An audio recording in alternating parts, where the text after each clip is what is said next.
이진동 차장님 안 나오셔도 좋고요. 지금 오늘 여러 의원님들이 그 말씀을 하셨기 때문에 제가 좀 강조 말씀만 드리겠습니다. 저는 개인적으로 대단히 제일 심각한 게 이 만약에 노상원 이 민간인한테 김영현 장관이 경호실 비화폰을 민간인에게 줬다면 지금 이건 엄청난 일입니다. 이 사건과 관련돼서 지금 뭐 많은 의원님들이 문제 동일하게 그 제기를 했기 때문에 정말 엄정하고 정확한 수사를 해야 된다고 생각을 하고 전 국민이 모두 지켜보고 있다고 생각을 하시고 엄정하게 수사해 주시기 바랍니다. 안 계시는가요? 예, 알겠습니다. 그쪽, 네, 됐습니다. 다음에 공수처장님, 제가 좀 오늘 법조인이 아닌 일반인으로서 좀 궁금한 게 있어서 말씀을 들어볼게요. 그러니까 우리법연구에 가입한 사실이 없는데 거기에 가입했다고 주장을 엄청 하고 있는 거죠. 저는 가입한 사실이 없습니다. 예. 한 번 더요. 네. 근데 가입했다고 그러는데. 네. 두 번째 또 서부지법에 진보성향 판사님들이 있습니까? 거기에 있습니까? 서부지방법원에 진보 성향 판사님들이 거기에 있습니까? 뭐 그런 부분에 대해서는 제가 알지 못합니다. 예. 그러니까 또 특정 지방법원에 서부지방법원에 진보 성향의 판사들이 거기가 많이 있어서 우리법연구에 뭐 이렇게 있어서 그쪽으로 쇼핑해서 한다 그 이야기가 우리 처장님 우리법연구에 소속 아닌데 기다고 주장하는 거하고 똑같은 것 같아요. 그리고 저는 상식적으로 아니 우리 법원에 이걸 진보와 보수로 이분법적으로 판사님들을 나눈다는 게 법적인 상식적으로 좀 납득이 안 가요. 중앙지법에 누구는 진보 누구는 뭐 보수고 이걸 판사님들을 그걸로 막 나눈다? 그리고 그걸로 판결한다? 수많은 그 판결들이 있었지만 적어도 사법부가 그 기준에 따라서 판단은 결코 하지 않을 거라고 저는 확실히 믿고 있습니다. 그래서 이것 자체도 특정 법원에 뭐 진보 성향 판사가 많다는 거 이것도 그 납득이 좀 안 가고 그리고 여기 보면 그래서 그 영장 소핑했다는 주장 있잖아요. 서부지법 이걸. 그건 어떻게 생각하십니까? 저희들 아까 반복적으로 설명했듯이 네. 정확한 그다음 제일 관련성이 많은 그 관할 법원을 찾아가는 과정입니다. 네. 사실 이제 대통령실이 종로구에서 이태원으로 옮겨가면서 생기는 문제하고도 관련되는데요.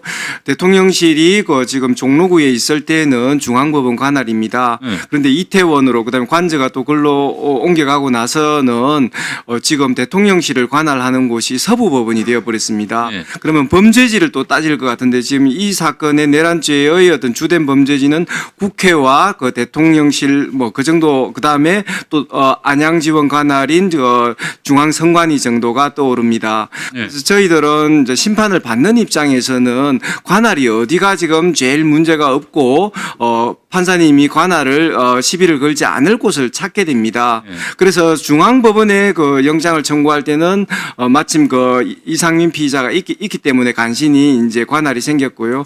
그 다음에 이제 개별적으로 군인에 대해서 할 때는 이 군인에 대해서는 군사법원으로 가야지 해서 군사법원에 영장 청구했고요. 그 다음에 또 김용현 피의자, 그 다음에 대통령에 대해서는 또 개별적으로 청구할 때는 당연히 그런 부분들이 관할이 문제가 그러니까 범죄지와 그 다음에 주소지를 찾아서 관할 법원에 신청을 한 것입니다. 그러니까요. 그러니까 그 근거 하에 그 공수처에서는 청구를 한 거잖아요. 근데 제가 궁금한 건 중앙지법에 영장을 발부하든 서부지법에서 영장을 발부하든 사법부가 판단해서 영장 발부한 거 아닙니까? 뭐 저희들은 뭐 모든 곳에 똑같은 훌륭한 판사님들이 계실 거라고 믿고 또 사법부를 믿고 또 일을 처리하는 것이고. 네, 그러니까 제 말은 뭐냐면 공수처에서는 그 절차를 밟았는데 아무튼 결론은 서부지법이든 중앙지법이든 법원에서 판단을 한 거잖아요.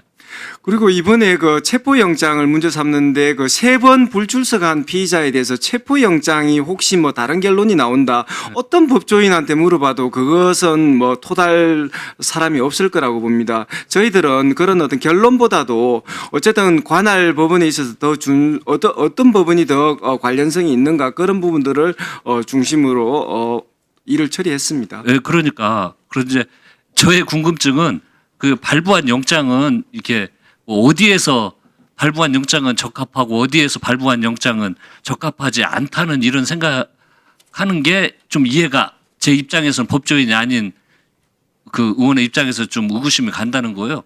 그리고 공수처가 영장 청구가 실제 주장하는 건 지금 반대 논리로 막 문제가 있다고 하잖아요. 근데 진짜 공수처가 문제가 있으면 법원에서 기각되는 거 아닌 건가요? 그 영장에 있어서는 판사님들이 제일 적법 절차를 중요시합니다. 그런 부분에 대해서는 티끌만 있어도 그런 문제를 삼는 것이고 저는 그런 부분에 있어서 문제가 없도록 또 열심을 다했고 지금 그 관할에 대해서 문제 삼는 분들은 이 공수처의 뭐 전속 관할이 중앙법원에 있는 것 아니냐 이걸 전제로 지금 말씀을 많이 하시는데 그런 부분이 아니라는 걸 제가 반복적으로 말씀을 드렸습니다. 네, 그 말씀을 해주셨고요. 네, 그래서 저는 그게 납득이 안 간다는 겁니다. 여러 논란이 있지만 결국은 최종적으로는 법원에서 다 판단을 하고 이상이 없다고 결론을 낸 사항이잖아요. 그러면 끝내야지 자꾸 법원 결과를 인정하지 않으니까 폭력이 발생하고 그러는 거 아닙니까? 그리고 법원마저도 이제 보수 진보로 나누고 이런 상황이 오고 이게 매사 모든 데가 이렇게 네 편 아니고 자기들 이해와 안 맞으면 이렇게 타겟해서 막 공격하고 이런 현상이 법원까지 번지는 문제에 대해서 저는 제 입장에서는 문제 제기를 하는 겁니다. 그래서 이런 갈등이 많고 이해관계가 다르면 법원에서 판단하면 그거 그냥 따르면 되잖아요. 그 결론으로. 그리고 다음으로 넘어가야지 이제 법원에서 최종 판단한 것을 가지고 문제를 삼기 시작하면 사회 이 갈등 구조를 해결할 대책이 없습니다. 마지막 보루가 사라지는 거거든요. 그리고 결국은 아무튼 법원에서 판단한 거 아닙니까? 결론은 어떻든지 간에. 모든 그 분쟁의 최종적인 해결자는 이제 법원이라는 신뢰를 갖고 있습니다. 그런 부분에 있어서 인정을 하지 않고 또 체포영장의 어떤 정당하게 발부된 체포영장을 어떤 문제 삼는 것 자체가 법치주의를 훼손하는 그런 처사라고 생각합니다. 네. 자, 오전 마지막